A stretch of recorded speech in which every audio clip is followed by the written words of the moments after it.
My name is Pat Musick. I'm a longtime Colorado Springs native, and my father was an art student here going back as far as 1927.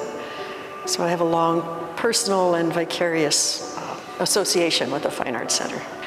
It was proposed as one of the programs for the guest curators for the Gathering Place exhibition, which is the reinstallation of selections from the permanent collection.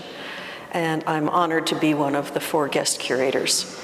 So each of us was to create a temporary exhibition in this space that related to what we're going to create for the permanent collection. Well, when the idea of the timeline was decided on, first I went through a lot of what I already knew and additional research, and identified some highlights from the history of the Fine Arts Center, and then eliminated some of them so that there would be plenty of room for participants to add their own. So yes, this was envisioned from the beginning as a community participation piece. So the timeline highlights that I identified were just sort of landmarks along the way. But the point was to get the community to contribute their memories and what this place has meant to them over the decades.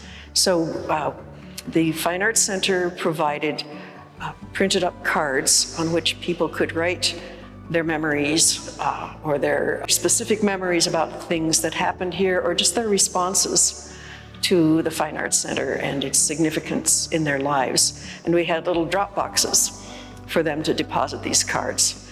And periodically I would pick up the cards and take them home and transcribe them onto card. Had no idea what to expect. And it was a little slow at first, and then it started picking up. But each time I came in and found some cards in the drop boxes, I was delighted. And it's very clear how many memories so many people in the community have connected with the Fine Arts Center. The repeating theme is how much this place has meant to them. And some of the memories are very personal. Some of them have to do with going to recitals here in the music room when I was a child, or seeing the art here when I was a child, or going to Bemis when I was a child.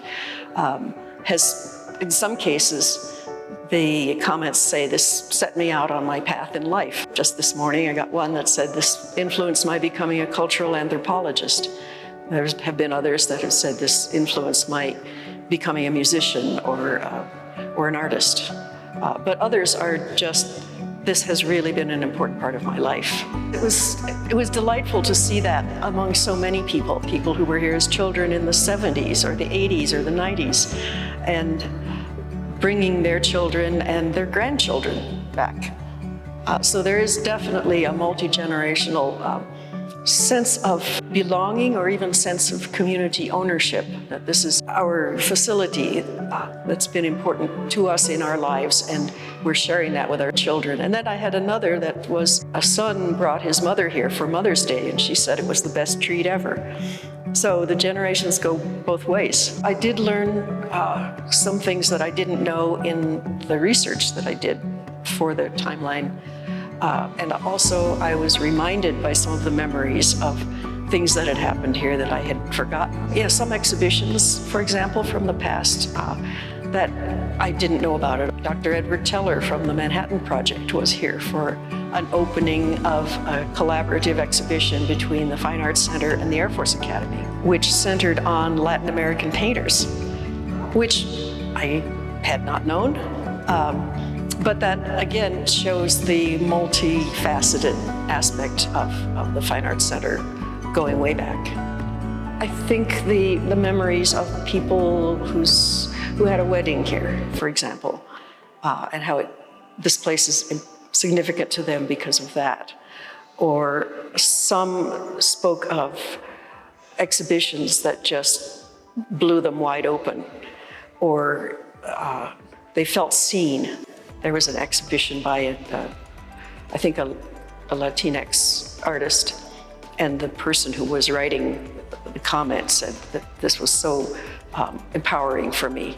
I really felt seen. The main takeaway that I got from it that I would offer out was what a community center this has been for generations, that it has been embraced by wide sectors of the community, and not just those old-timers like me or people involved with the arts, but from all walks of life. The early director, Boardman Robinson, wrote in a history of the place in 1940, he said, it will change, it will accommodate its future changes.